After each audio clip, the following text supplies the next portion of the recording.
Christ, my hope, has risen indeed. Good morning, everyone. Today is Thursday of the third week in Lent. It is March 20th, 2020. We will have our usual school and community intentions this morning as we do our prayer. And I invite you to offer your own intention with one another or in the silence of your heart. A reading from the Holy Gospel according to Mark. One of the scribes came to Jesus and asked him, "Which is the first of all the commandments?"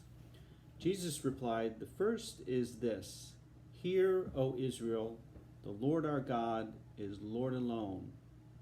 You shall love the Lord your God with all your heart, with all your soul, and with all your mind, and with all your strength. The second is this: You shall love your neighbor as yourself. There is no other commandment greater than these."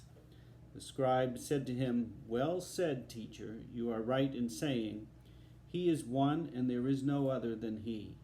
And to love Him with all your heart, with all your understanding, with all your strength, and to love your neighbor as yourself is worth more than all burnt offerings and sacrifices." And when Jesus saw that he answered with understanding, he said to him, "You are not far from the kingdom of God." And no one dared to ask him any more questions. The Gospel of the Lord. Praise to you, Lord Jesus Christ.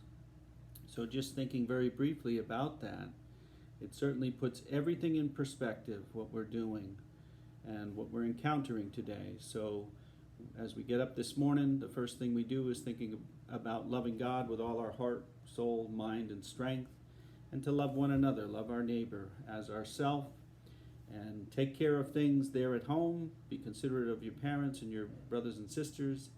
And then it's time to get to work and engage in effective and meaningful distance learning and teaching.